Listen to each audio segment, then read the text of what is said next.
इस समय दुनिया की आईवीएफ लैब्स ये बता रही हैं कि प्रसव के काल में जो कुछ सुना पढ़ा गया है उसका बच्चे पर असर पड़ता है। और हमारे यहां हजारों वर्षों से माएं प्रसव के दिनों में गीता का पाठ कर रही हैं, बाल गोपाल का चित्र सामने लगा के रखती हैं कि उनके घर में भी कन्हैया जैसा बालक पैदा हो, राधा रानी जैसी बिटिया पैदा हो। यह हम सब का मन है, पहले से परंपरा से आया है हमारे यहां। तो चंद्रमा ने अपने पुत्र को अभिमन्यु बनाकर भेजा।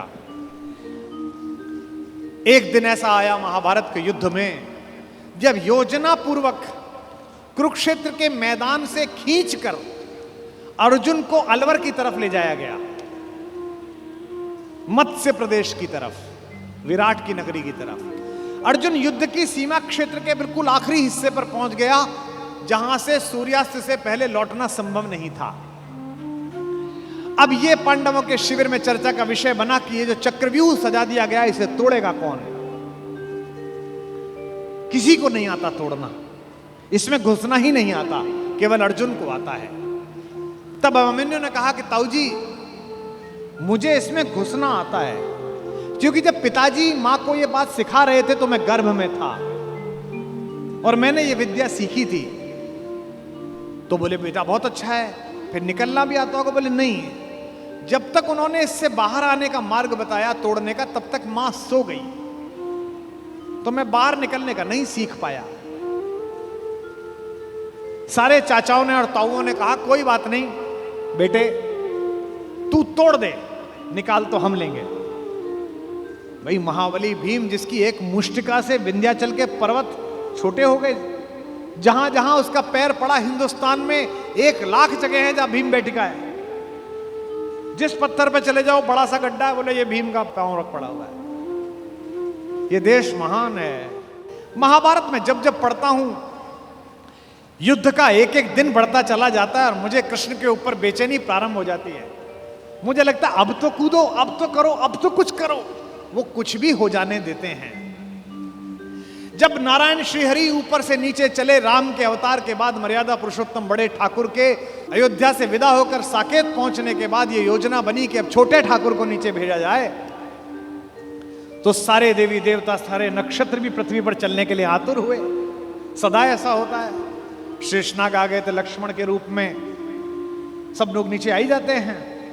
सूर्य भी तैयार हो गया, इंद्र भी तैयार हो गए, सबने अपने अपने अंश भेजे पृथ्वी पर। इंद्र का अंश कौन है? अर्जुन है। सूर्य का अंश कौन है? कर्ण है। एक देवता ऐसा था जिसने कहा जी मैं तो जा नहीं रहा, तो भगवान ने कहा अपने लड़के को भेज दे। उसने कहा मेरे को तो अपने लड़के से बहुत प्यार है, मैं तो भेजूंगा नहीं, और मैं इतने दिन दूर कैसे रहूंगा, मेरा बेटा तो इतना सुंदर है। वो देवता था चंद्रमा। इस चंद्रमा को शुरू से ही शिकायत रहती है। अच्छा भगवान का तो वंश था, भगवान ने कहा कि अजीब आदमी है तू, हमारे ही घर के लोग नहीं जाएंगे तो दुनिया क्या कहेगी।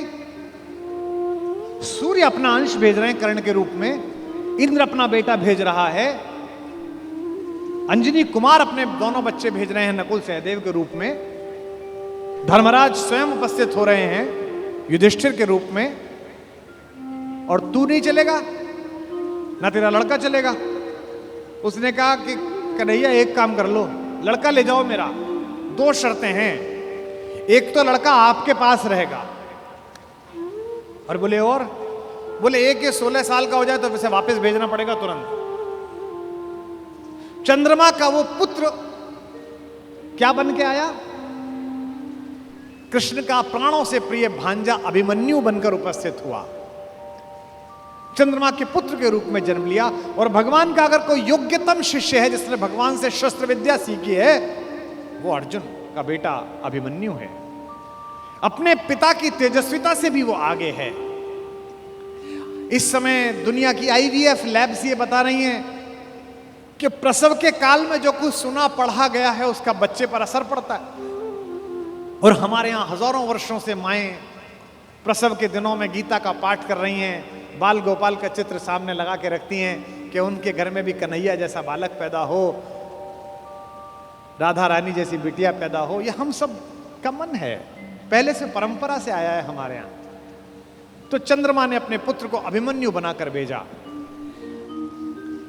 एक दिन ऐसा आया महाभारत के युद्ध में, जब योजना पूर्वक कुरुक्षेत्र के मैदान से खींचकर अर्जुन को अलवर की तरफ ले जाया गया, मत्स्य प्रदेश की तरफ, विराट की नगरी की तरफ। अर्जुन युद्ध की सीमा क्षेत्र के बिल्कुल आखिरी हिस्से पर पहुंच गया, जहां से सूर्यास्त से पहले लौटना संभव नहीं था। अब यह पांडवों के शिविर में चर्चा का विषय बना कि ये जो चक्रव्यूह सजा दिया गया, इसे तोड़ेगा कौन? किसी को नहीं आता तोड़ना, इसमें घुसना ही नहीं आता, केवल अर्जुन को आता है। तब अभिमन्यु ने कहा कि ताऊ जी, मुझे इसमें घुसना आता है, क्योंकि जब पिताजी मां को यह बात सिखा रहे थे तो मैं गर्भ में था और मैंने ये विद्या सीखी थी। तो बोले बेटा बहुत अच्छा है, फिर निकलना भी आता होगा? बोले नहीं, जब तक उन्होंने इससे बाहर आने का मार्ग बताया तोड़ने का, तब तक मां सो गई, तो मैं बाहर निकलने का नहीं सीख पाया। सारे चाचाओं ने और ताऊओं ने कहा कोई बात नहीं बेटे, तू तोड़ दे, निकाल तो हम लेंगे। भाई महाबली भीम, जिसकी एक मुष्टिका से विंध्याचल के पर्वत छोटे हो गए, जहां जहां उसका पैर पड़ा हिंदुस्तान में 1,00,000 जगह है जहां भीम बैठिका है। जिस पत्थर पे चले जाओ बड़ा सा गड्ढा है, बोले ये भीम का पांव रख पड़ा हुआ है।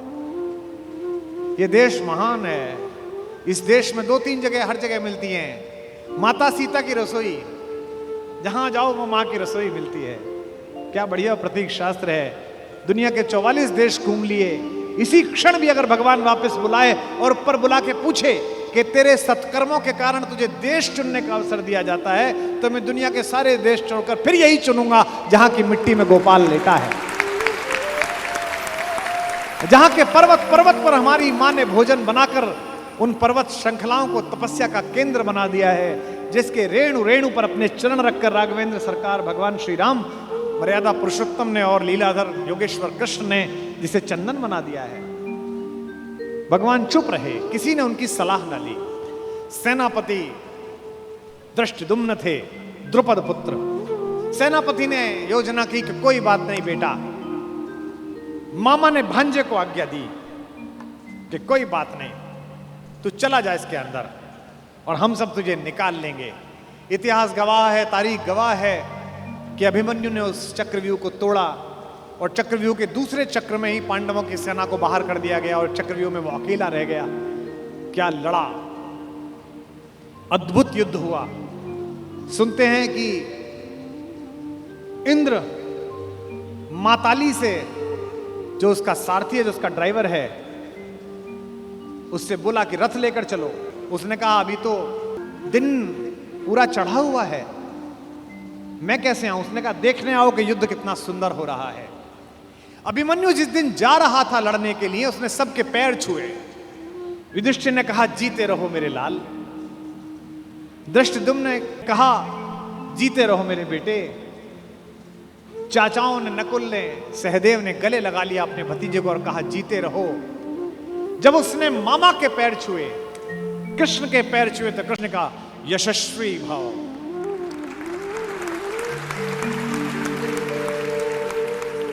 जब अभिमन्यु शिविर से बाहर निकला और कृष्ण देखने लगे,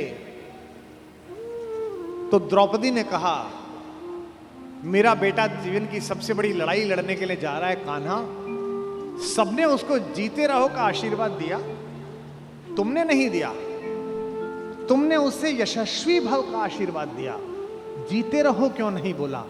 क्या तुम्हें युद्ध के परिणाम में कोई शंका है? तो कृष्ण ने जो बात कही वही जीवन के युद्ध में भरत वाक्य बनाना। माधव ने कहा कि कृष्णा मैं नहीं जानता कि आज के युद्ध का परिणाम क्या होगा, पर मैंने जो शिक्षा अपने भांजे को दी है, मैं ये दावे के साथ कह सकता हूं कि महाभारत के रण में जीते या हारे कोई भी, लेकिन सबसे बड़े और उज्जवल योद्धा के रूप में मेरे भांजे का नाम लिखा जाएगा, अभिमन्यु का नाम।